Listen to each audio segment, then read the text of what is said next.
Hello, and welcome to episode 50 of Friends of the Show. I am Stephen W. Skinner, and this is a podcast where I get to know some of the nicest and funniest people from the internet. They are the Friends of the Show. This week's friend is one of my comedy heroes, Chris Locke. And I've been a fan of his for over a decade. We have a very nice time reminiscing, getting real about life, comedy, and the Twitter game. This episode also features a surprise podcast debut from a very special guest. And, of course, Chris answers some great questions sent in by our listeners. Thanks to everyone who sent a question to @FOTS Pod on Twitter. It's the Big 5-0, Friends of the Show, episode 50 with Chris Locke. There's no meaning to any of this. Jim Carrey.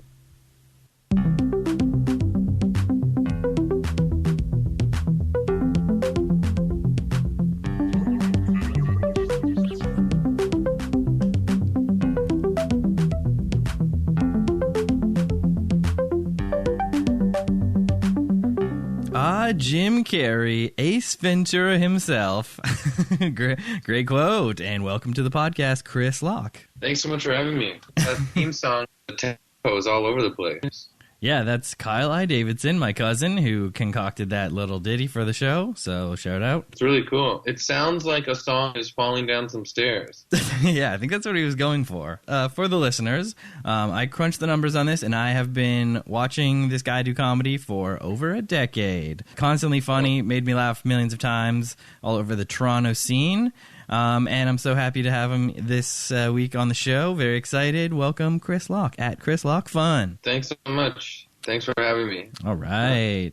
Yeah, so Kyle I Davidson, speaking of, when he was here, I think he said that you're his favorite stand-up. So that's a ringing endorsement, right? That's pretty good. I'd say well, now he's my favorite musician. Yeah. Reciprocal. Very cool. That's really nice. Thank you very much, both of you. Very, very nice. So, just some of the things that you've done. Awesome videos from the comedy perspective. You've done a bunch of things from, like, Cool Judge and your latest thing, Learning Nature, which is very funny and cool.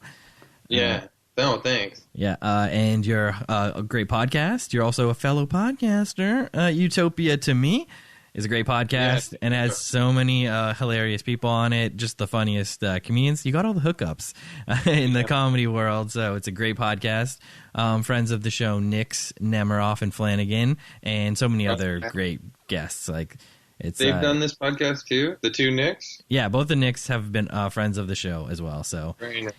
Yeah, my daughter in the other room, she's 2 years old, and she's going to be getting ready for bed soon, so you might hear her kick up a fuss. Oh, that's exciting. I'm looking forward to have some texture to the audio of this episode. Well, that's the thing about my comedy, too, is it's like real in the moment, you know? And having a child is super real. Yeah, I think it's probably... Oh, I think I just heard. Yeah. Some realness, some real life. Real life's happening. Also, she says no to everything, even though she will do what she says no about. It's really funny. We'll be like, you want to wear a shirt? And she'll be like, no, but then she'll put on a shirt, you know? Yeah, she doesn't grasp. Like, but you said no. It's just nonstop stuff like that, I'm sure, every day. Yeah, drives me nuts. But it's also the best. So you're heading into the terrible twos, so they say. It's going to get more terrible. Yeah, I wrote this joke for my wife tonight. What do you think about this? My daughter's going through her terrible twos, which drives me nuts right now, of course. But what also doesn't help is my husband is going through his terrible 40s. Hey! Isn't that huge? Wouldn't that have killed 50 years ago somewhere? Yeah, it would definitely need some band leader to go, hoyo! Yeah. All right, nice. Yeah. So it's going to be terrible, but also probably good. Come here. This is going to be, how long is your podcast? It's about an hour. Okay. Say hi. Hi. Hello. Are you going to have a bath? Oh, you had an accident? Say I had an accident. I had an accident. Say sorry. Hi. It's okay. It's okay. All right, thanks. Go see mommy. How real is that? That was amazing. Is that her podcast debut, or has she been on Has she been? Has she That's been a on podcast Utopia? debut. Holy, you're totally right. All right, what a scoop! Oh, that's so cute. Yeah, the cuteness factor of this episode just went up tenfold. Yeah. Because it was already pretty cute, eh? I mean, it was the baseline of cute, which I'm here. I'm cute, right? Yeah, you're cute. So that's great. Love the fam. So we should mention we also heard your lovely wife, Kathleen Phillips. Locke? Yeah. She's funnier and smarter than I am. They both are, to be honest. That's classic dad answer. Yeah, she's great. I've also been seeing her doing comedy around town for equally as long, and she's like, her character work is unsurpassed. It's just the greatest. It's insane. I know, she's so talented. Or like forget that it's her. She writes for TV now. She writes for Working Moms and Mr. D and stuff like that. Oh yeah, so smart. Like you could tell that it's just like completely amazingly well conceived all the way through. Like all her whenever I've seen her perform, I'm like, wow, this is like well thought out, well written, and amazingly executed. So yeah, definitely a huge shout out. Everyone go check her out at Katho Phillips, I think, on Twitter. Yeah, she's clever as hell. Yeah, so you did a pretty good job. You landed a good one, I'd say. I scored her, and then I made her have a child, and she's having another one of my children by this September. That's amazing. Congratulations to all of you on the future delivery. That's very exciting. So you ready to do it all again? I think it's going to get way more insane. So I've been exercising. I've been working double hard to, be a bigger comedian and successful comedian. Yeah. And then also diet, Diet is equally as important as the exercise, and that's what some people forget. Yeah, well, right now we're training. This is the most family-oriented episode you've ever done, eh? I hope so. This is what happens when we do it at my house live. But yeah, we train Amy to have, she gets some Smarties if she pees in the potty right now. Mm-hmm. Classic reinforcement training. Yeah, everyone recommended it, but then classic me having Smarties in the house, I just eat them all the time. Yeah, that is an issue. So that's been hard. You're just rewarding yourself for just being around. Yeah. Well, I pee all the time, you know what I mean? Into the toilet. Yeah, I guess it's only fair. That's what I say when I buy them at the store. Like we're doing. When I buy Smarties at the store, I'm like, I deserve these because I peed in the toilet. It's a nice reward to have. Yeah, I mean Smarties are pretty good. Is that your daughter's favorite? You'd say? I don't know if she knows many other options, but yeah. So that's yeah, limited also, if options. If there are any American listeners, they're sort of imagine M&Ms, but a bit more variation in color. Right. Yeah. Sort of a different chocolate. There's different chocolates. I forget that they're Canadian. Yeah. Yeah, they have something else they call Smarties, right? Like they think those are sweet tarts or something. It's messed up. Oh man, I don't know. They're probably called dummies. Am I right? Yeah. Americans, if you're listening right now, can you please tell Trump to leave our prime minister alone? This is so sad. Yeah, it's breaking news. It's a G7 summit, and Trump is obviously laying the smack down on our poor little Justin Trudeau. He said our prime minister is weak. Oh my god. Yeah, hasn't he seen the socks? Yeah, the socks are huge. Our prime minister's, well, he's not cool, but he's stylish. Yeah, he's out there. He's handsome at least. This is the most political and family oriented, I feel. Out of all the podcasts? This episode for you is the most man, my guest is 40 episode. I love the my guest is 40 episode, or even older. You're not the oldest. We've had older ones. Oh, really? Oh, yeah. Really? Yeah. I just turned 40 a few months ago, and I'm coming to grips with it, so I might mention it a bit more. Right, yeah. So it's did you have a big over the hill party and stuff? Because that was I remembered that happening for my parents and stuff. And I was That's funny. No, I thought, okay, 40, I gotta go big, because I don't do birthdays. I don't care, Yeah.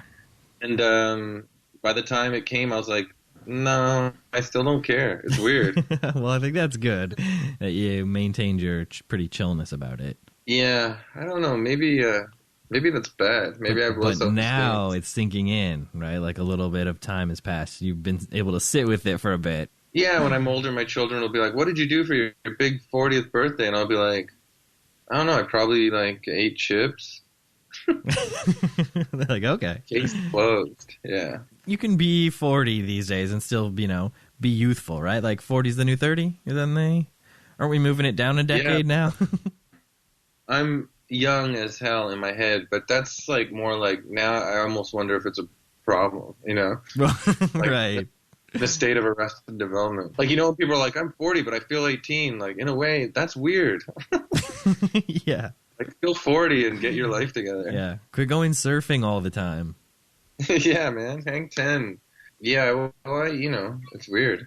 But being a comedian, I don't know. You can't, like, be all serious and mature. I don't know. You know what? It's like, I was talking to Kathleen about this the other day, actually, if you don't mind me digressing for a sec. But for some reason, I was like, what were my parents like? And I remember going out in a sailboat when I was a kid with some family friends, and all the adults were like, wee, and having a great time. So it's like, who would be like, on that sailboat, like, you're not acting your age. You know what I mean? Like, Right.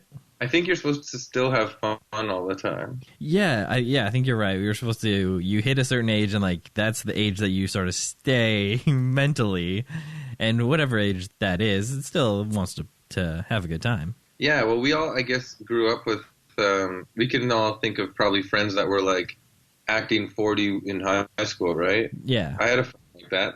I had a friend that would be like, I can't party this weekend. We're redoing the kitchen, Yeah. And you'd be like, what? You're 15. Anyway, let's get drunk. Yeah. And those kids ended up with it's great like, I can't kitchens. go out. I can't sneak out of the house tonight. I have to get a bunch of bills ready, to pay. What? Yeah. We're like back in the old days when you had to fill out forms to pay bills and stuff. Yeah. No, seriously, man, the real old days. Yeah, Well, that's actually really true. A friend of mine was always like doing dad stuff in his teens, and he's still like that. He still is doing dad stuff. He didn't regress to like doing teen stuff. Shout when out his to dad Greg. Yeah, shout out to Greg. Shout out. What up, Greg? What up? I love giving shout outs, so at any time, be sure to shout out any and all people. What's up, Greg? Are you busy? Greg, give us a shout. This is live. Yeah, you busy with something? I guess that brings us to... Oh, wait, no. One thing I want to mention. I was looking, Googled Chris Locke, and this thing that came up is this 2005 movie, Personal Effects. Have you ever heard of this? No. So it's Am I in it? Yeah, well, you're like a character in it. It's I guess this character's name is Chris Locke. Like the description is like, unreliable Chris Locke disappeared years ago from his last job as stock manager in one of KFC's warehouses. His sister, a lawyer, never investigated until a corpse is found in a crashed car. Like, what's happening with this? Personal Effects. But you'll never guess who plays Chris Locke. Penelope Ann Miller. Yeah, that's who stars. That's the title. That's your sister. Whoa! Look who plays Chris Locke. Oh, sick! Starship Troopers and what else? Sleepy Hollow. Yeah, Casper Van Dien. Casper Van Dien. Tarzan in the Lost City. I never saw that one. 3.9 out of 10. Damn. He was going to be big. He was gonna be big. What happened? He was one of those. He was too burned too bright. Suffer the same fate. We're all going to be big in the mid 2000s. That's pretty funny. I mean, look at those chiseled jawline. Are you on Casper Van Dien's IMDb? It's all him looking super serious in all of his headshots. I feel like he was in a modern movie that I saw recently, and he still looked handsome. You know what I mean? Well, Let me see. It looks like he's still working. He's got a lot in post-production here. Yeah. Oh, wait. He's still voicing like Starship Troopers stuff. That's awesome. I guess there's like cartoons and whatnot. But yeah, pretty neat that he played Chris Locke in a movie. He's busy. He's constantly working. Yeah, he's out there. He's doing it. Let's say shout out to Casper Van Dien. What's up? Get at us. Thanks for playing me in that movie. Yeah, I guess I got to see that now. Guess I got to see this movie. Actually, there's a big dip here. This is curious to me. He took a break. So, yeah, I don't know. Oh, no, maybe it's a TV show. Oh, he was on a TV show? Oh, I'm cynical. I instantly went to like, oh, there's a few years out there where he was dealing with his addiction. Yeah. Assuming he had an addiction. But no, it looked like it was just a TV show that was doing well for a while. So there you go. It doesn't pay to be cynical all the time. Wow, yeah, he played Johnny Cage in Mortal Kombat Legacy, the TV series. He was in Sharktopus versus Whale Wolf. Yeah. So that's pretty Probably still looked good in that. That's probably a good one. Looks like he played himself in a TV miniseries. It'd be funny if he was being interviewed, for his, like, history of film, and he's just like, well, I was good looking in Sharktopus or whatever. I was good looking in the Mortal Kombat series. Definitely good looking in Starship Troopers. It's in his PR agreement that he has to mention that he was good looking in all the movies. There's the elephant in the room, right? Whenever he's in a room. Yeah, exactly. Required to mention it. Yeah, he's like, I was in Hawaii 5-0, and then everyone looks at him like, and he's like, and I was good looking in that one. I'm really jealous of handsome actors. I mean, it's understandable. They seemingly have it all. Yeah, but then can they tell a crappy joke? That's the true test of a man. When a person is really handsome and super funny, then I'm like, get out of here. Yeah, it's like, you know how hard I had to craft this crap just to, like, make girls like me and have my children? Hey, it worked. I know. All right. Trapped. All right, well, let's keep this thing going. And the story that you're going to share with us... Oh, is it not going? It was called Subway to Hawaii. Oh, yeah. Okay. Are you going to edit out all my digressions? Don't. No. I'm keeping it hella real. Right? If you're listening, what's up? Don't you like how you never know what's coming next? You got to keep it live. Yeah, I got a story to tell, but when am I going to tell it? You know what I mean? Yeah, we could have already started it, but no. How many listeners do you have? Are they freaking out right now? All the listeners are going nuts. This is the penultimate episode. I haven't mentioned it yet, but this is the second last episode. So, yeah, you were sort of on my huge bucket list. I'm going to keep doing stuff, but it'll be the end of this sort of iteration of the show. You know? Oh. Yeah, so that's the breaking news. It just got real on the podcast. It's real. This is the realest episode you've ever done. And that's exactly right. I want to be more real. So in the next podcast, guess how real it's going to be? It's going to be unedited or even more edited than this one. And you're not going to send questions first. I will not. No, there's none of that crap. The people don't have to, fill out a form to come on the podcast. I don't do that for Utopia to me. That's very smart. And I learned that early on, but I stuck with it all the way through to the end. And hopefully one more person fills out the form and then no more forms. That's what you're actually like rebranding as, no more forms? Yeah. Hey, I'm going to interrupt you because none of you guys can see this, who's listening and you, but I can see a balcony. I can see a building outside my window because we're in Baihai Park with a ton of like buildings. Oh crap! If there's a crazy stalker, don't come looking for me. Anyways, and I don't think you would, anyways. Oh, now you want me to edit stuff out? Yeah. I'll tell you my exact address, but don't you dare show up. But the thing is I can see someone looking right across, and I swear, do you know Skeletor from He-Man? Yes. That's who it looks like, and it's freaking me out. Like a genuine Skeletor thing is looking at me. Does it have the purple? Like the purple hood and...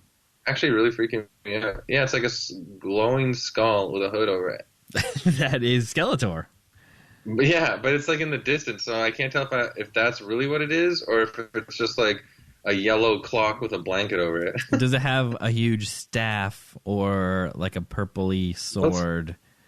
No staff, no sword, no cackle is emitting from it. Right. No electric powers, and no giant snake castle behind it. It's a genuine like apartment. It hasn't moved in a while. I think it's like one of those cases where I'm looking at like a blanket. It might be a blanket. Okay, funny story. So my smooth transition into my story now. That was a cool segue. Yeah, that was another story. One time, this is totally true. I was taking the subway, and it was the winter, and the old man was on it, like classic old man with white hair. And just as the subway started moving, he looks over at me and goes, "I hope this subway goes to Hawaii." And I thought that was awesome. Yeah, that is a classic old man thing. Yeah, he's right. It's almost like if like Groucho Marx was never famous and he just hung around regular people. Yeah, just like saying his witticisms just to no one and everyone. Yeah. It was really enjoyable. I like funny people that are just funny for real. Like, here's another thing I've been thinking about a lot lately. A lot of people in the world now that I feel like they should know, and maybe I've been doing it long enough that I can be the jerk to say it, but just because you say you're a comedian doesn't mean you're the funny or the funniest person, right? Don't you find that crazy how everyone's instantly saying they're a comedian these days, but then there's so many regular people out there that are just like super funny all the time? Yeah, it's kind of not fair, and there should be a word for it, like funny non-comedians who are just really funny but will never like do comedy, but they are, if you ever meet them in real life, they'll make you laugh. Yeah. Funny guys. Funny people. No, I don't know. Yeah, there should be a word. Yeah. Because, there's a lot of quote-unquote comedians that, like, are very not funny. Well, the self-purported not to be a comedian, jerk, I mean, right? stick it with it, but, like, you know what I mean? Yeah. Yeah, I think that's a big thing also in the comedy community. Like, when can you call yourself a comedian? Who's calling themselves a comedian? Are you a comedian? Like, do a couple open mics. Are you a comedian? When do you get your badge? It's really gray area, and everyone loves arguing about it. So I think it's really interesting to hear what, like, you, a comedian, thinks about that. I think I was genuinely very nervous for, like, years to tell anyone as a comedian, until, like, I don't know, you go on TV or, like, a club starts paying you or something. Yeah. You know what I mean? Credit or, paying gigs, like you're making your way with it. I think that's There's definitely people in Toronto that teach, like, comedy classes that have never been, like, paid for it or been, like, a headliner or anything. So interesting.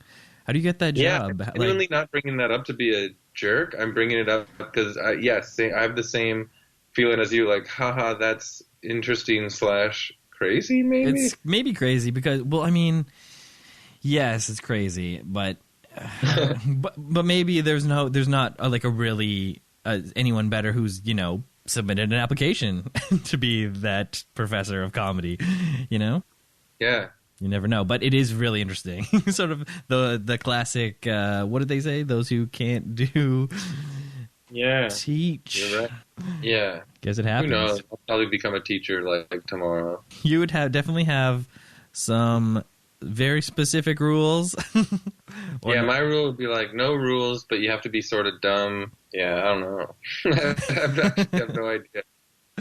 Make it like your pod. What is your utopian classroom? I really don't think you can teach it, It's just one of those things with, like, experience. That's it. You just learn from... Because if someone else is teaching you, you're sort of like, I don't know. Comedy's one of those things where you won't be your own voice in it until you actually go do it. Now I am genuinely trying to teach it. Now we're to the advice portion of the podcast. What are your other top advice? If someone's like, all right, what are your top 3 bullet point advice points? You got to do it. Right. Just do it as much as possible. Good one. Don't worry about rules, and just have fun. Like, make yourself laugh. You know what I mean? Now, those are some great points. So, to our American listeners, listen up. Great stuff. To our American listeners, see how nice Canadians are? This is true wisdom from north of the border to you. Canadians are so strong. And yet so soft, yet so strong. All right, well, let's then get into Talkin' Twitter. This is a Twitter-based podcast, and so we do a little talking about Twitter. So it looks to me like, clickety-clack, you've been on Twitter since June 2009. Wow, those are the real old days of Twitter. What were you doing back in those days on Twitter? Were you doing hashtags? Were you just doing, like... I was doing hashtag jokes. You're doing, like, on my way to brunch. Just, like, Facebook status I can't remember. stuff. I was seeing, like... Actually, I could probably... You know what? Oh, no, I don't have it. But I requested my thing. Oh, your Twitter log with all your tweets? Yeah, but I don't have it on this computer anymore. I put it on a hard drive. Oh, that's okay. It's still somewhere. Your CSV? I think you can still request it. You can request an updated one. Wait, actually, let me just check something for a sec. Because, I think I came out guns blazing on Twitter, and it was really stupid. And it's funny when you go back now, like, you'll have this joke that you think is... Oh, you know what else is funny? You'll... Oh, wait, it's called the archive, right? Yeah. But yeah, one thing that I think is funny about old Twitter is you'll have these jokes that are genuinely good, or so you think, and then they've got no likes whatsoever. But that's just what Twitter was. You just let stuff with no likes just sit there. Whereas now it's like, if you don't get 5 likes in 1 minute, you're like, this has got to go. This is poison to my timeline. Yeah. How humiliating. Exactly. Yeah, our listeners can relate to that. That feeling of no likes in 5 minutes. Uh-oh, you left it up too long. Yeah, and I don't even have, like, people have always said that I have a good Twitter account, but I don't have the followers to prove it, I don't think. Like, I'm less than 7,000, so it's like, come on, what are you talking about? That is definitely, I'm a victim of being Canadian. Yeah, I think so. It's a little weird because I think those 7,000 people are people who have seen you do comedy live in some sort, right? Because that's sort of probably more how people would have heard of you. Yeah. Than, like, one of your tweets goes viral or something, something like that. Yeah, but also, like, doesn't this bother you? Because I know you do well on Twitter. Doesn't it bother you when a tweet blows up? But yeah, like when a thing blows up and everybody's retweeting it, but then it's like, and you know that if they scan your thing, they'll find like funny ones, but they still don't end up following you. You're like, what the hell do you need? It's getting the follows is very tough, right, Chris? Because it can't just be one good tweet. It has to be good stuff. Okay, I'm at more. 6673 now. That's your current that's followers? 2009. So that's for sure. Just, yeah, you're right. Just, I think I am funny on here, but I also think that is, you're right, from like touring as a comedian to the touring around and all that stuff. Yeah, because people know, they're like, oh, well, I saw this guy, he's funny, check it, then I'll for sure follow him because I know he's funny. I've seen it with my own eyes, right, like kind of thing. Whereas online, it's sort of like they have to see a bunch of stuff before they're willing to click that sweet follow button, right? Yeah. And sometimes they're just looking for that follow back, and then they're gonna unfollow in a couple weeks anyway. So they weren't in it. They weren't in it for you anyway. It's definitely turned into a brutal game. It's a numbers game, Chris, and it is brutal. And I also have like felt hurt when people I know have like unfollowed me, and I've actually like asked them like why. Yes. And then they say something mean. Oh no. that makes it not better, but in fact much worse. Or they don't. They're like, give me a break. Who cares? Shut up. Yeah. I think I don't know which one is better, the hurtful, extra hurtful thing, or the apathy, the who cares. Maybe who cares is better. Yeah, a big comic out of LA that everyone would know. He stopped following me, and then I busted him on it because, we've toured together, we've done a lot of shows together and stuff.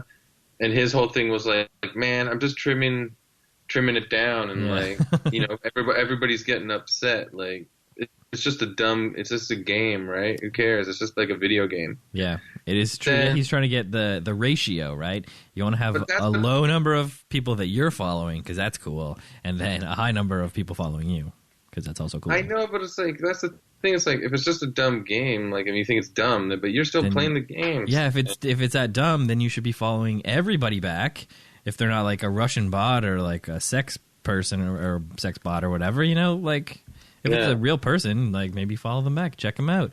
If they're not tweeting jokes or something that you're intrigued to, then I get not following back. But I say give everybody a chance. That's the one thing. Yeah, that's why Joe Mandy was the best at it. Just straight up bought 1 million followers, and he's like, "Yeah, I bought these followers. Who cares?" And it was funny, and like mined material from that. I saw him do stand up about that or whatever, and it was right about the time when he quit, like right after he quit Twitter. Yeah, and I was like, "Oh yeah." Well, I mean, good for him. He's making a stand. But yeah, he was so good on Twitter too. So it's kind of it's a loss for us all, but a moral victory for Joe Mandy. Well, I remember listening to him on the Best Show, and Tom Sharpling was saying he was going off Twitter, and you could tell that Joe Mandy was influenced. But now I think Tom Sharpling's back. Oh, so he couldn't do it. He damn, man, couldn't stay away. Oh, yeah. One thing I like about the old archive though is like you'll find this joke where you're like, wait, that's still super funny, but then you just copy it. But like no one saw it back then because you only had like 400 followers or something. But then you just copy and paste it and tweet it again, and then it blows up now in the future. Yeah, timeless material will always be good, right? Like you could probably tweet stuff like a Steve Martin joke or something from like the old days, and it would still hold up, right? Like depending on who it is. Like I'm sure basically all of Mitch Hedberg's jokes are like amazing tweets, right? So that kind of stuff, like a funny joke is gonna stand the test of time. I do think the tone changed for what takes off on Twitter now. Like it used to be way more random. Like it used to be, you could just say something super random and it would take off.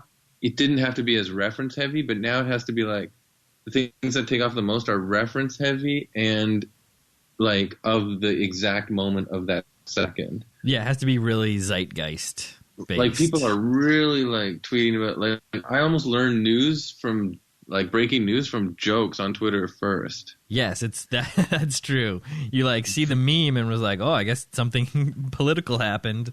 Yeah, it's like, haha, that's a funny joke. No, wait, did someone really shoot up a school? Did that really happen? Oh my God, again? Yeah, you're like, oh crap. So you got into Twitter. Because in real life you're kind of shy. I think you're one of the very few and exclusive club of people who have seen me do stand-up. There are like the dozen times that I did it. So I remember because I talked to you after one of those show, like a show at the Ossington that I did, and you like gave me a nice compliment about a joke, and I was like, I think instead of like being like, oh my God, this like my one of my idols right now just said that my joke was good, I was, instead of saying like thank you, I was like, yeah. And I'm sure you have no memory of that at all, but I was like, it was a very important thing for me, and I was completely freaked out in the moment. So do you think of yourself as like a funny guy, funny writer, but you got to just like more like write it, and like you think like the public version of it is kind of nerve-wracking for you? Yeah, well, I mean, at the time, like, I was trying to do stand-up, but it was, like, my one-liners, my jokes from Twitter kind of thing that I was trying to push. But I think in real life, if I were to do it again, it would be more sort of like a talkative style, not specifically super written one-liners, but maybe some written ideas, but more, like, fleshed out in the moment kind of thing, you know? Right. But you are definitely obsessed with puns on Twitter. That is correct, and all kinds of wordplay, puns specifically. Yeah, right. But do you find like, I wonder if you could go back to stand up because you've just mastered this one style of joking. Yeah, so my focus of writing was always, the wordplay. But if I wanted to do it again, I'd probably focus more on writing about real life things that are happening. Because it's this moped one is amazing. Thank you. Yeah, it's just a pun, right? And that moped one, which is like my most popular tweet according to the numbers. I remember I tweeted it at like the cottage. I was at the cottage and I was just like, this is a thing. So tweeted it, boom. And like one of the first likes was Mark Little, and I was like, "Oh, what?" Because I don't think I had ever gotten a like from him before, and I was like, "That is woof." Because I had like the first couple minutes, I'm like, "Oh, this is stupid. Maybe I should delete it." And then that came in, I was like, "Oh no, this is good. I'll never delete this." I just retweeted it. Oh, thank you, Chris. Yeah, it ended up being my most popular tweet. So thank you for that. And shout out to Mark Little. Oh yeah, he's the one He's got who a good saved Twitter that action, but in Canada too. But he's also constantly in your face, like since the picnic face days. Yeah, he's definitely out there. Well, even since 7 followers, he's got 10,000 more followers than me. What the hell am I gonna do? I gotta catch up. I'm screwed. Hey, Chris, Sean Collins just retweeted it. Jinx. And also, thank you. Thank you for the... Sean Collins is on a tear. He's definitely retweeting everything these days. But it's nice. It feels helpful. He's retweeting a lot, but, he's amplifying... He's one of, the Canadian comedy legends. We should mention. Shout out to Sean Collins. Ever since, Corky and the Juice Pigs days, I remember seeing that as a little kid. I was like, this is the best. Hilarious stuff. Back in the 90s. Yeah, back in the 90s, and he's still doing it today, and that's what's so great. Yeah, he's kind of inspiration, but more of just I don't know, what's the word? He made it seem okay to just go up there and riff and be silly. Yeah, his silliness, I think, is what I really was attracted to whenever I saw him do it, yeah. Performing is a good stand-up, is definitely a good stand-up, but if you can go up there with nothing and riff and still, make it seem like a regular set like any other day, that was, for me in the 2000s, in my 20s, when I was that's when I was that's the skill I want more than anything. To have nothing and just kill, Yeah, that's the dream, right? The jokes are just you. It's just the product is you. So yeah, I think that's what all the comedians and sort of performers are going for. Yeah. And then, Chris, I think you're getting there. I think you're pretty on a good track. Oh, thanks. Yeah, I've definitely done shows where it's just riffing and it's a blast. Yes, I think I've seen those shows, and it's been a blast for the audience, too. Where you just showed up and talked about, a raincoat you were wearing for 20 minutes. Okay. He definitely did not write that. Yeah. Oh, sweet. I wanted to ask you, too, about your Twitter. Now I'm interviewing you on your podcast. But there's a couple people that are, big joke players in the game. Now, sometimes are you, when you retweet it and give them love, are you yes, this joke is amazing, or are you playing the game a bit, if you catch my drift? Yeah, it's definitely a game of so you're being look, dude, promotion, retweets for retweets, sort of, give and take. And I do think about it as helping the community. I won't retweet it if it's very bad. It has to meet a certain standard most of the time.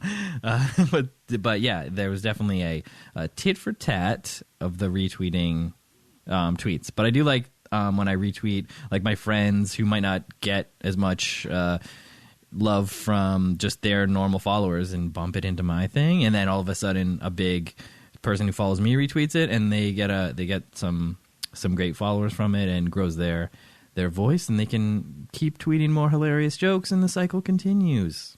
Yeah, because I know there. I think some of those big popular tweeters follow me on Twitter, and I'll see them like a really good joke that I did. But they but then they don't retweet it. But then the stuff I do see them retweet, I'm like, oh, screw you. You're just playing the game. Yeah. Because my jokes are 10 times better than that crap. Mm-hmm. Yeah, that could be a part of the game. Yeah, but it's a Twitter personality that they retweeted more than the joke being killer. Yeah, they want to get that person's face in their feed. Some people are like, oh yeah, they're friends with the big account. Give me love back. Yeah. But whenever I see one of yours that definitely hitting that retweet button, because you're one of my premium Twitter pals. You've been there since the OG days. So you're the original, one of the top 300 of the old follow list. Yeah, you've stuck it out. You haven't unfollowed me, and for that, Chris, I really appreciate it. Oh, no problem. Whoa, this is really funny. My favorite Belle and Sebastian songs are Be Our Guest and Under the Sea, respectively. Yeah, but sometimes I just don't okay, so you want to hear a bad thing? Yes. Maybe this is my problem with Twitter. and everyone listening in America. No, I'm just joking. But but yeah, like I think that like I usually have my laptop open during the day, but I'm trying to like write other jokes for real in real life. But then my Twitter is not. The tab is not open on the homepage. It's open on my notification page because I'm greedy. I'm just waiting for notifications. Right. So if you had it on the homepage, it would tell you. So maybe I'm not getting as much love as I should, and I'm just being selfish with the game. Yeah. See what I'm saying? Yeah, I know what you're saying, and I did go through that where I was like just like refreshing notifications. Oh, sorry, I cut you off. Sorry. No, yeah, I get what you're saying about I went through a time where I would just refresh notifications and only care about that. But then I went moved forward and became a better Twitter user and sort of only, I get notifications sometimes, but most of the time it's off, and just when I check Twitter, that's when I can check notifications kind of thing. You gotta. Yeah. I was able to compartmentalize that part of it a little bit, but I used to be pretty bad in checking. Yeah, I'm like that too because I don't. It's like half and half. It's like I tell myself I don't take it seriously, but I freaking do, man. And for you and other comedians and public personas, it's sort of. Now it's just sort of like, yep, you gotta be tweeting also. Sorry if you thought you could just like be a touring comedian, but no, now you need to also have social media and be like, have funny Instagram stories or a funny Twitter feed or like funny Facebook stuff or whatever. And yeah, it's kind of nuts. I get what you're saying. That's what I'm saying. People definitely now will cast people in like shows and movies and stuff or book people for shows if they think that they are an influencer, Yes, yeah, the media landscape has changed. Like, I know you've heard probably people gripe about this before, but like YouTube stars get to like do galas at Just for Laughs and stuff like that. Yeah, it's questionable, but they have the following, like right? They're gonna headliners that are killerly funny every time, but it's like they won't get it. Maybe I don't know. Yeah, well, like who's gonna sell the tickets, right? Is it the person who has 1 million YouTube followers? Maybe. Yeah, so it's like you got to be a jack of all trades, but that's cool, man. Like, why not have it like be hard work and work your butt off? I don't know. It's fun. Yeah, it's part of it for a reason, and yeah, it's just interesting how it's changing. All right, so let's talk about the Twitter. Have you had any cool or most memorable interactions on there? Well, I picked that Jim Carrey quote because I did go on a tear for a bit, like a month or two ago, where I was trying to get his attention to paint my portrait. Yeah, are you referring to the hashtag Jim Paint Chris movement?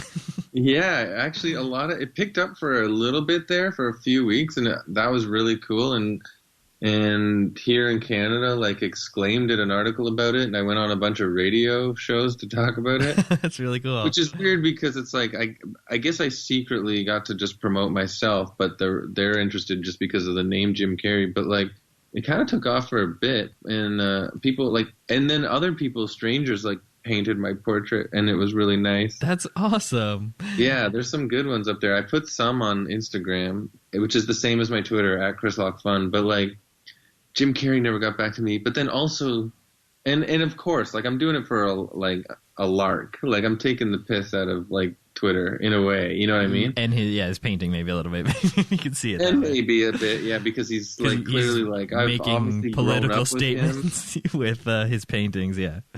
Yeah, they're like insane, and he's insane now, and I kind of like.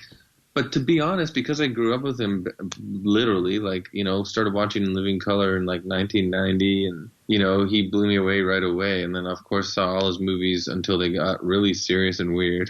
Yeah, what was the turning point, you think? It was the 23 movie? Did you see that one? No, it was before that. I would say I remember seeing the trailer for this one called The Majestic. Okay, yeah, the old-timey movie theater one. Yeah, I'm out. That was the turning point. It's been hard ever since then. I don't remember a movie I've seen with him since that. Yeah, he definitely had a heyday. I'm doing that now because I've been like hounding him to paint my picture. But also, like, he went insane, and like he clearly we all are insane. We're all insane, and he's in the public eye for so long. It's a different world. And I'm 100%. That's what I like about it. Like for some reason, if in space and time somehow he heard this. I would want him to know that I genuinely like that. I like being I think more people need to be out of control and open with their like, feelings and honesty and stuff. But I also think that like I think Hollywood, especially like because he says crazy things about Hollywood, and I think that's really fun, Yeah.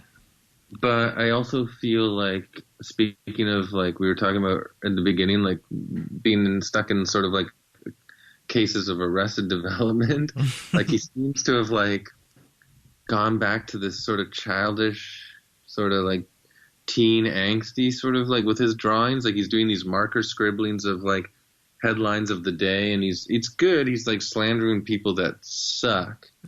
Yeah. That are definitely like shitty and like screwing up the world, but it's like, but also it's, I don't know. I don't want to be mean, but you know what I mean? It's a very complicated situation, but all we're trying to say is, Jim Carrey, if you're listening, paint Chris. Paint his portrait. And if you're listening, definitely signal boost that. The link to that tweet is in the show notes. So retweet that one. It's over 500 people. Tried to help me, and some big names helped me. I think the biggest name may have been Kirsten Shaw actually retweeted it. Oh, that's awesome.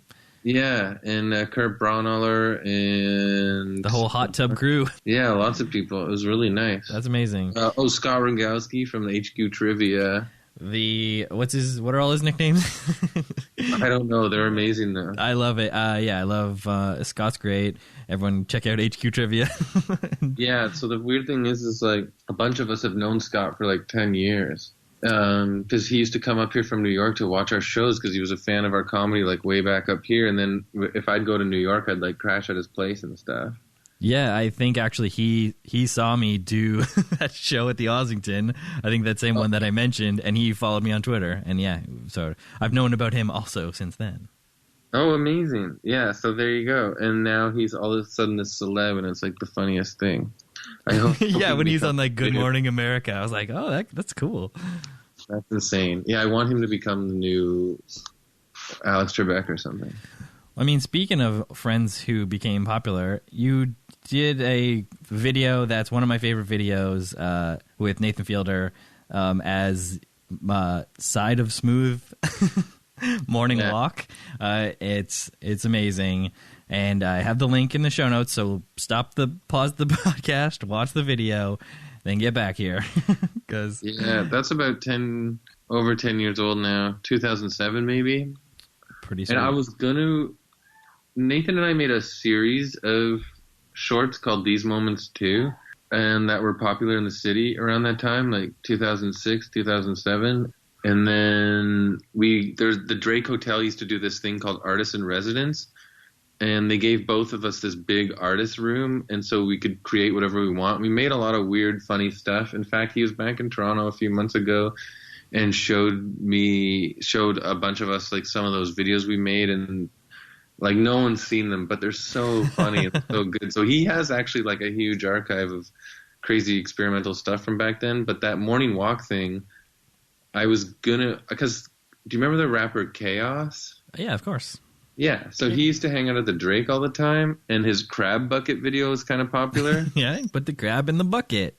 Yeah, so there's a part of me where it's like, I could just film myself walking around the city, but I can't rap, so maybe I'll just do like cool movements.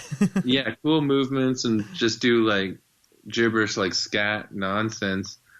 So I almost made it myself, and then while I was in the middle of making it, Nathan came in and heard it, and he was just like, "Can I do that too?"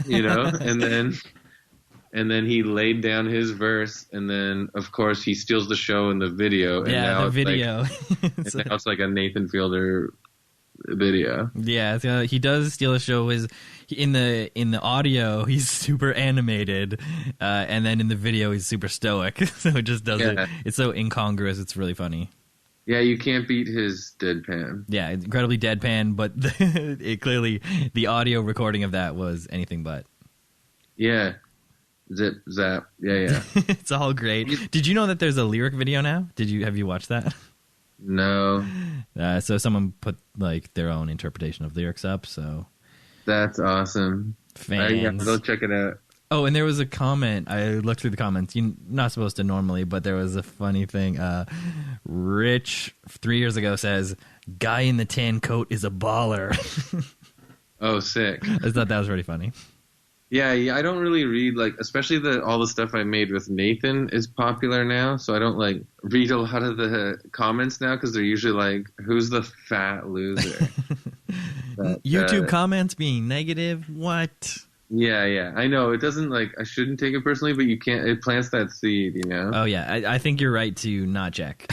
but that's why I'm only bringing you the positive ones from the guy in the tan coat is baller. So glad I'm a baller. And I can't, like, deny that I've definitely gotten some fans through them discovering me through Nathan, for sure, which is really nice. That is very nice. And obviously it's great that you guys are still friends and he hasn't abandoned you. Yeah, no, I just stayed with him in March at his place in Silver Lake in LA. And, like, it's, as far as I can tell, it's the same old Nathan. That's great. He's just super smart and super, like, he's a workaholic, and he just literally wants to work and make funny stuff. And, yeah, he's, like, obviously clearly very good at it. Yeah, he's doing it, and it's very funny. I think he did something this week about the Emmys, like hacking the Emmys. Yeah. So, listeners, check him out. Nathan Fielder. Shout out. Yeah, he warns the Emmys that their voting could be hacked. And then it gets funnier from there. Very good. Okay, so a couple more Twitter questions here. Who would be your dream follow back? I don't know. Like, maybe Jim Carrey. That's exactly what I was Jim Carrey only, like, there were, like, you know, he only follows his daughter, so you really got to chip away there. Got to become also friends with his daughter and be like, hey, can you put a word in? Well, I follow her for sure. And other people that were, like, psyched about the Jim Paint Chris thing tweeted at her. And you know what? Yeah, this is going to sound corny, but I feel like a lot of people that were really trying to make it happen had this Canadian pride about it. Everybody kept telling me this would be the best thing ever if you painted your picture. It would be very Canadian, yes. Like, they thought it would be good for them, too, which is interesting to me. I'm like, what? Why is everybody else so psyched about this? Because I just did it as a joke one morning, and then it took off, right? But then... became a point of national pride. Like, Canadian boy does good, gets, like, screwed over, like, Hollywood makes him nuts. Maybe he can make a connection back to, like, another Canadian comedian that's just, like, dicking around here in Canada. Just think of how viral that would have gone. So, I know. Jim, if you're listening, the offer still stands. Even, like, if I comment on one of his paintings or, like, marker scribblings now, his political markerings, they get, like, 60 likes or something. And you're like, what? Why do you like this?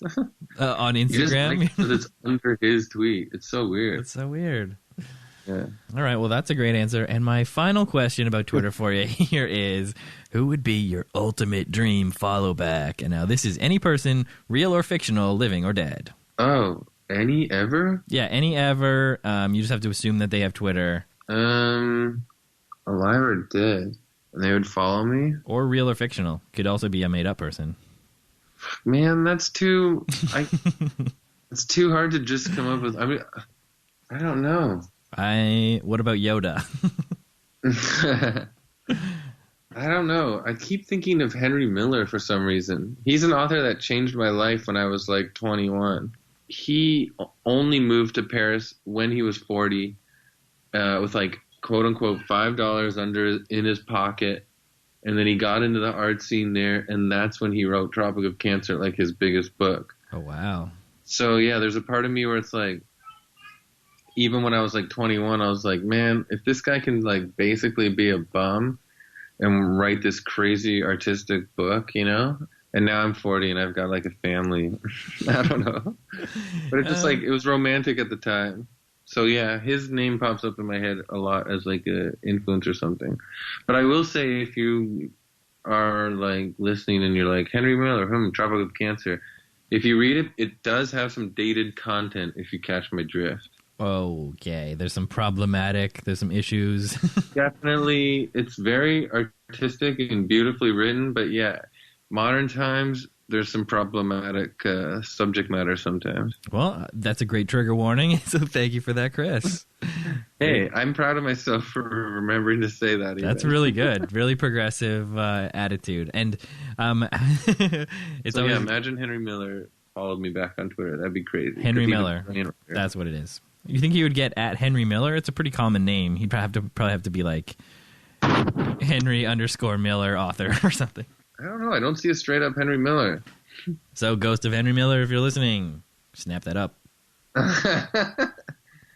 Yeah, waiting for you. All right, and now we get into the tweets.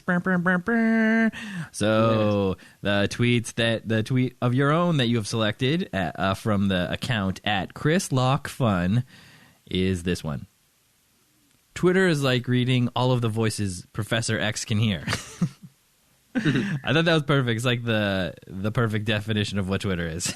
Should I retweet this now, see if it gets action again? We could. It's a good one. I think it's a good one.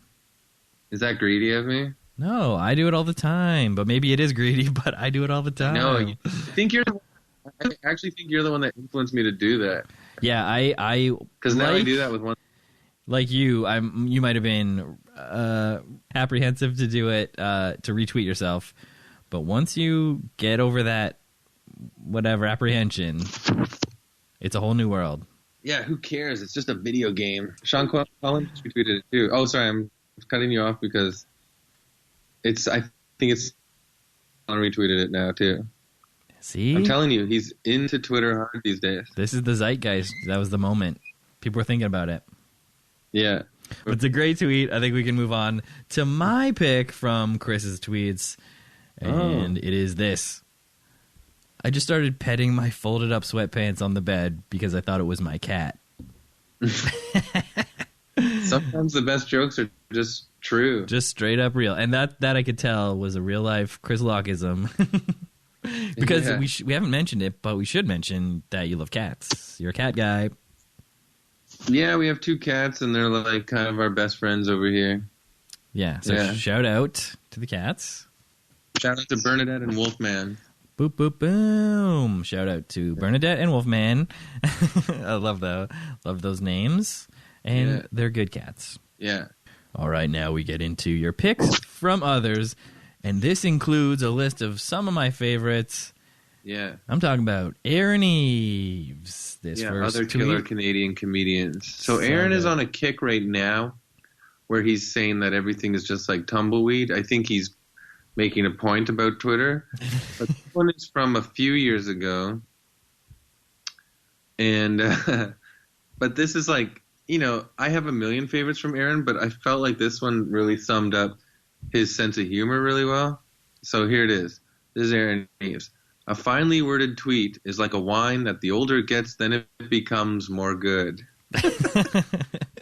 Also one of my favorite Aaron Eves tweets. And he's one of the funniest guys that I've also seen perform, and it translates online as well. So you gotta check him out at Aaron Eves. And I think some of his other tweets have been read on the podcast, so all the listeners should know.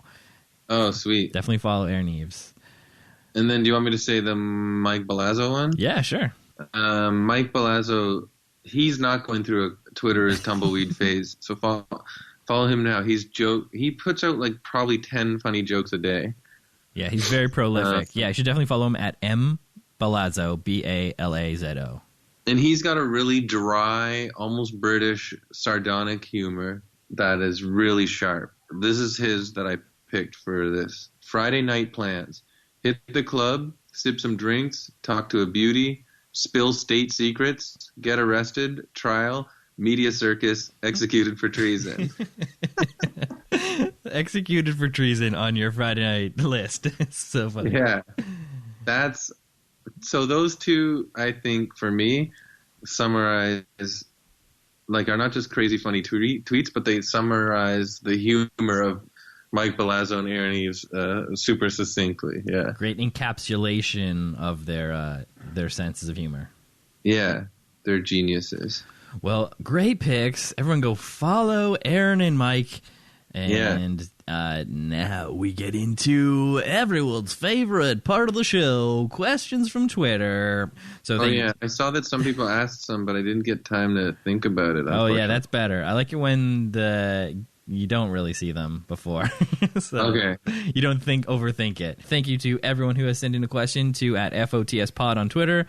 Really appreciate that. All right. Now, the first question comes to us from our anagram friend, Thomas Brendel at The Solemn Bard. Now, this guy loves to anagram, and he has anagrammed Chris Locke Fun into choleric funks. And the question is, do you have any stories of memorable illness? I don't know. Shit. Okay, I it's okay. definitely remember liking being sick, in the sense that I liked chicken noodle soup, and I liked not going to school, and I liked watching movies. I mean, yeah, those are a lot of pluses. There are a lot of pros. Speaking of plus, I'd crumble up, I don't know if they're just Canadian or not, but I'd crumble up Premium Plus crackers into my chicken noodle soup. Num, num, num, num, num. That was my favorite. And like Batman Returns, you know what I mean? Yes. And how many crackers what was the ratio of like crackers to soup? Because I made mine into some sort of like oatmeal like mush. Like I put sort of like too many crackers in, so it absorbed all the soup. I don't know how many crackers did you put in? No, I was like 3 or 4, and then we'll see how it goes from there. Right. I think I went on a crazy, like it started with 3 or 4, and then I just kept adding more and more until the end it had to be sort of a weird mushy consistency. That actually makes me kind of want to barf. It was incredibly disgusting in hindsight. So, yeah, unfortunately I don't have luckily I haven't had too crazy of an illness, but I do remember like being sick and run down and having like a bad cold or a flu or something, but then actually enjoying telling the world to stop for a sec and just getting all cozy and being a bum in the house, you know? I guess it's true. It kind of teaches you, you got to take care of yourself. Practice a little bit of that self-care everyone's talking about now. Got to wrap yourself in a blanket, get that chicken noodle soup and a few crackers or too many crackers, however many crackers you want. And, watch a DVD of Friends. I guess what you would normally watch now is Netflix. What are you watching on Netflix these days, Chris? I guess I just started that Staircase documentary from 2005. Catching up on the doco scene. Yeah, it's one of those like murder trial things, like making a murder thing. But it's like it's the original. Oh, it's what started it all. Yeah. Very good. But usually I watch anything Marvel. Oh, yeah, you're into all the Marvel shows? Caught up on all of them. And actually, I'll be honest, I paused Jessica Jones season 2 for like about a month in the middle of the season because I was like, I don't know about this one. And then like one night, about a month later, I got back into it, and it really paid off. It's a really good season. Oh, that's great. Jessica Jones. Yeah, you got to stick with it. Yeah, stick with Jessica Jones, guys. They're just building the characters' arcs. Yeah. So the next question from Thomas was, he anagrams it again into chronic flukes. And so the question is, how about stories of surprising good luck? Any good luck stories? Well, sometimes when I was a kid, I didn't want to go to school, and then I'd get sick, and I'd get to stay in and watch movies with soup. And we have circled back. Shoot, let me think. I don't know. Yeah, it's hard to tell when you got really lucky. I almost drowned in a pool when I was 5, and then someone saved me. That's amazing. I was going to say near-death experiences are a good starting place for good luck. I'm glad you made it. Yeah, my friend's mom saved me, and then I said, wow, I'm lucky. I guess, yeah. So it was in a pool, or? Yeah, it was in a pool, and I just walked in the deep end without knowing about it. And then apparently she went to her son. She said, look, Christopher doesn't know how to swim, but he's giving it a shot. And then she realized that I wasn't coming back up, and she was like, oh, boy. Oh, yeah. Well, shout out to her for realizing that. Yeah. Yikes. I don't even remember, like, who that family was, you know what I mean? It was, like, that small, but, like, thanks for saving my life. Wow. Yeah, definitely shout out to that mom. Yeah. Good instincts there. Pool safety. All right, and thank you, Thomas, for sending those great questions. Check him out for great jokes and anagrams on Twitter. This next question comes to us from friend of the show, Todd Williams at the Todd Williams, one of the best big Twitter names. And his question for you, Chris, is, if you were abandoned, nude, in the forest, what would you do? What would you eat? Would you make a pair of shorts out of the sticks and leaves? You know what? I would stay nude, because that's close to my utopia, to be honest. Would be being nude in the woods and being free. But yes, I do agree that it would get chilly, so I would find a cave, and I would definitely make a cave comfortable with maybe some leaves and some bushes and stuff like that. But then I think really what I would do is I'd run around and climb on a bunch of rocks, and I would probably howl at the moon like a wolf. Yeah, that sounds like great forest action. Yeah, man. Thank you, Todd, for that great question. And stay nude. And I think there's pictures online of that already. Yeah, actually, watch episode 8 of Learning Nature with Chris Locke. Yeah, link in the show notes. Just click the link, watch all those videos. If you're a nude wolf guy. If you're into that kind of thing. Alrighty, the next question comes to us from the number one friend of the show, first ever episode, Jess OK Fine, at Jess OK Fine. And the lovely Jess asks, who are some of the people who you would consider to be the most influential on your sense of humor? Mr. Show. Everyone from Mr. Show, 100%. Like Bob Odenkirk, David Cross. Scott Aukerman? No, I talked over you. We both said it at the same time. Yeah, all those guys. Mr. Show, so the two things I watched the most in high school for sure was like the Richard Pryor Live. So his first live stand-up video where he's wearing like the red shirt. I watched that over and over again. And obviously Kids in the Hall was big. But Mr. Show was the show. It just hit me at the right time when I was like a stoner at the end of high school, where I was like, this is genuinely what I want to do. Nice. Yeah, all those guys. Bob, and the fact that Bob Odenkirk has transitioned to what he's doing now is like so amazing. It's amazing, yeah. His work on Breaking Bad and then into Better Call Saul, he really is doing it. He's great. Yeah. Yeah, great to see that success. Shout out to Bob and David and the rest of the guys. Yeah. All right, next question comes to us from the unquestioned number one question asker for the podcast, Timmy at the Timmy Toes. And he asks, are you still friends with your first ever best friend? I think my first ever best friend, seriously, was the kid that his mom saved me from drowning in the pool. Pool kid. Can't even remember. His name was Aaron. I do remember his name was Aaron, right. But that's it. I don't remember their last name. I was too young. We were like 5. But yeah, Aaron was my best friend in the beaches. I used to live in the beaches in Toronto. Okay. And I almost drowned in a pool. His mom saved me. Isn't that crazy how that this memory has come up? Yeah. But then, yeah, we didn't stay best friends, which is sad, but... Such is life. No, but then, yeah. But I definitely a friend that I still hang out with all the time now. To this day, Greg, who's my serious friend. Yes. Oh my God, you guys are learning so much. But we've known each other since we were 6. Yeah, that's long term. Yeah, man. That's over so 3 Greg, decades. my super serious friend, who's not that serious to be honest, but like was always like an older guy in his mind. Right. We played tennis the other day. Oh, that's so nice. Oh, I love tennis. Yeah.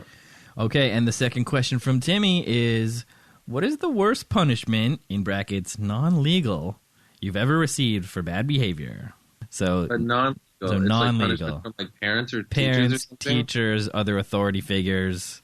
My mom really tried to discipline me once. She got mad at me, and she was like out of options. I forget. I was maybe like 10 or something. But she's like, that's it. I'm going to do something that my mom did to me once. And then she made me lay out the palms of my hand. And then she hit me with a wooden spoon because, you know, that whole like – but it was like – it was really ginger, guys. Don't even go there in your mind. It was like she was just trying to like scare me. But – so it didn't really hurt. But there was a tiny little nail in the wooden spoon loose. And so it did cut my hand a little bit, but I'm saying again, it didn't really hurt me. And then when my mom saw that, she started crying, and I had to make her feel better. I'm so sorry. Don't report my mom. I'm 40. No. I'm fine. That's classic mom stuff. She was just trying to scare you. She was trying to say, like, look how much better you have it because I'm not whacking you with a sliced spoon every day. Basically, yeah. Like, I literally, obviously, was never, not obviously, you guys don't know, but I did grow up in a very, and that's my problem. I had no discipline. I was like a free psychopath all my life. And, she tried to scare me and show me discipline once, and then she ended up getting sad. So it didn't really take. No. And it didn't hurt my hands either, obviously. I remember I was probably too old anyways, and I was like, it's okay, Mom. I'll be good. Oh, what a good boy. Yeah. All right, well, very good. The old spoon slap. So thank you very much, Timmy, for that. And the next question comes to us. You got a real answer. Yeah. Next question comes to us from the aforementioned cousin of the show, Kyle Davidson, at Kyle I Davidson. The creator of the theme, the guy who said you were his favorite stand-up.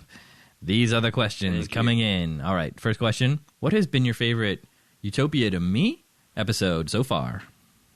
Oh, yeah. That's tough. That is hard. That's so tough. They're all your babies. How do you choose? Fun. Yeah, they're really so fun. I remember, I don't know, like I can tell you good moments for sure. Like hit us with your top moments. Ian Gordon and I were like really buzzed off of matcha green tea during his. And he told me the story of having to pull over on the highway because he had diarrhea, you know? Yeah. And I don't know. I feel like it was around that. I was like, you know, when you laugh so hard, you think you're gonna die. And that was that. That was a funny moment for me.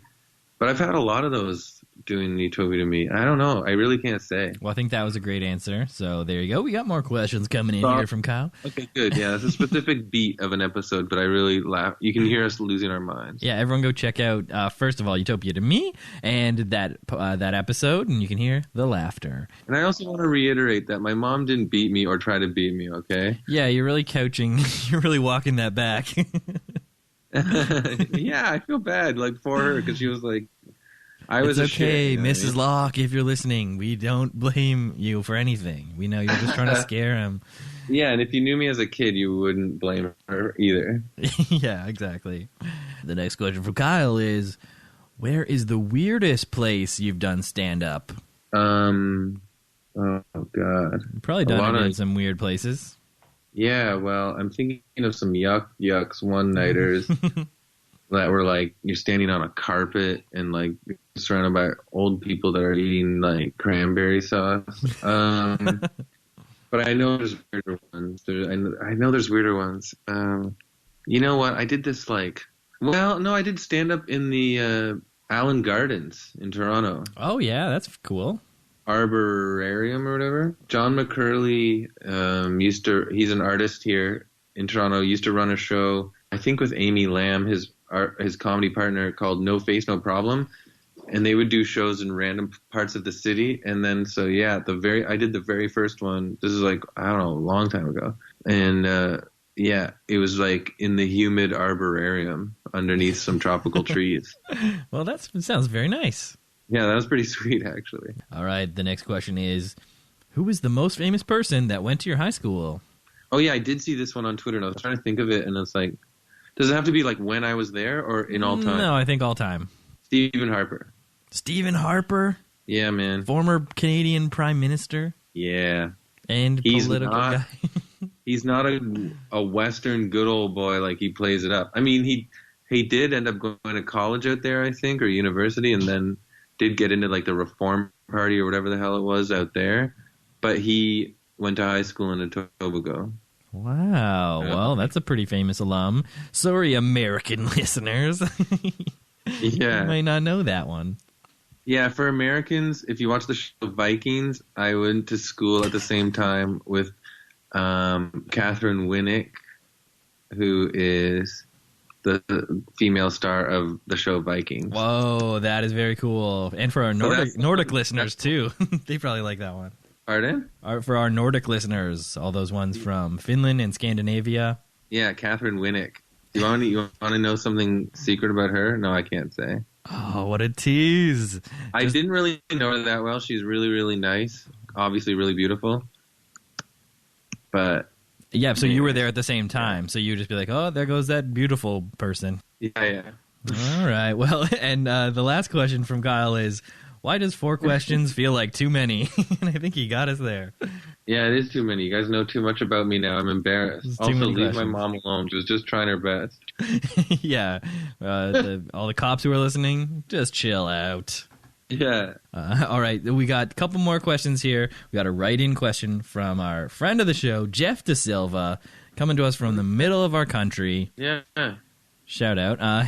His first question is jokingly, are you a light-skinned Indian? Because you have you love Indian food. Yes, and Jeff is Indian. And that's the joke, so it's just a joke. But yeah, I wanted to say that one. But he does have a real question. Why did you shave your facial hair? What? Jeff? You don't like it? Oh, man. I don't know. I think probably just because he's a beard bro. Right? He has a thick beard, yeah. Very, thick and luscious facial hair. But the thing is, it's like everyone, okay, here's the issue I have. Man, this is too personal now. Well, actually, my daughter actually talked on this thing. This thing is like, can you just like time capsule this whole episode? You better believe it. It's like whole memories. I'm going to listen to this before I die. But the thing is I wanted to try clean shaven, and but everybody likes my mustache. Everybody likes my beard. So there's a weird insecure part of me, that Jeff just tapped, where I'm like, man, people don't like my regular plain yogurt face. And so now I'm insecure about it again. But I just shaved it because, I don't know. One, I think a lot of people are hiding behind beards now, Yes. Sometimes it feels like when you have facial hair, I know Jeff looks good in a beard, but sometimes it seems like when you have facial hair, you're hiding behind an affectation. And I wanted to see how much I could love myself with no safety guard behind it. Chris, I think your face looks great, and I support your decision to be smooth shaven. As someone who can't really grow a beard, I gotta say, welcome over to smooth face side. Nice. Yeah, take that, Jeff. No, Jeff, I love your beard too. I'm just jealous because I can't do it. So it's Jeff, it's kind of if you're listening, Stephen Harper is not from your city. He's from Toronto, Ontario. Just setting the record straight. CBC, if you're listening, this is a scoop. I've done comedy shows with Jeff out in Calgary. Really funny, really nice guy. Yeah, he's great. Everyone should go definitely check out his episode 2. We had a lot of fun. It's really fun talking to him. All right, so we got a final question here, and it's from wife of the show, Kat. And her question is, what's the best meal you've ever had? Wow. These are so... all these questions would be easier if I was still 21 years old. But I'm 40. I've had so many experiences. So many good meals. Oh, man, my mouth is watering just thinking of Jeff hit on it. I know what his joke was about because I constantly talk about Indian food, and I'm clearly a huge fan of that. I even have jokes about it. But yeah, so right now I'm thinking I got to give a shout out at least to Banjara, the Indian restaurant by Christy Pitts here in Toronto, that even just had a fire a few months ago, and they bounced back from that because they're so popular. Oh, that's great. But yeah, I would say one time Nathan Fielder, Tim McAuliffe, who was a writer on Last Man on Earth and The Office, and I, and my girlfriend at the time, Ashley, we were in Washington, D.C., because the three of us were writing a movie for Nathan, which is I don't know. I don't think it's out there right now. It was kind of a wild time, but we had per diems in Washington, D.C., which is, we had a ton of money that they'd give us every day for meals, and we saved some up and went out and did it up in Washington, D.C., and I always remember that. We had oysters and steaks, and it was just where like politicians dine and stuff, Oh, yeah. So you went to a fancy place and lived like politicians. In Washington, D.C., where like if you've ever been there, it's like in the middle of it, not the outskirts where it's like, it's really actually a sad city the more you explore. But in the middle there, it is like ancient Rome or something where it's like they get like fresh fish flown in from like the Caribbean like that morning for their meals and stuff. Like it's really super indulgent and actually feels insane and you feel guilty, but we definitely did it up one night. And I definitely always remember that. Yeah. Oh, that sounds amazing. And yeah, I guess you kind of be like, hey, politicians, enough with all that. Yeah, but one thing that was cool was it was like right before Obama was clearly going to be elected in 2008. And so we were like a little bit psyched about that because it felt like it was the end of sorry to get political, but George W. Bush didn't seem that cool at the time. No, it was bad. and now we know better. Yeah, but now we love his paintings. Another guy who does paintings, right? Goes crazy, does paintings. I'm going to ask him to paint me now. George Paint Chris. Hashtag it.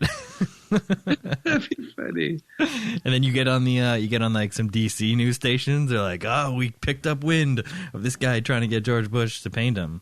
I guess there's something about getting a meal though, where like money's not an object. Yeah. Oh, it's bath time for my daughter. You can probably hear it. But like you get the bill and you're like, no problem. And you just slap down an envelope of per diem or whatever, Man, that is sweet. Get whatever you want, babe. And babe is just you. And then they do, and then you're like, whoa, wait. That's a little strange. Yeah. Yeah. All right. Well, I think, Chris, then that's about does it. Bath time. We wrapped it up just in time for bath time. The bath name? Yeah, it sounds great. Hey guys, this is real life. It's just how we like it here on Friends of the Show, penultimate episode, number 50, the 50th episode. 50.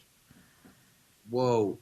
50 episodes. Whoa. So thank you very much, Chris Locke, one of my heroes of comedy, for coming on. Truly a bucket list guest. Thank you so much for actually saying yes, filling out all the forms and the emails, and then actually doing it. So, Chris, thank you very much for doing that.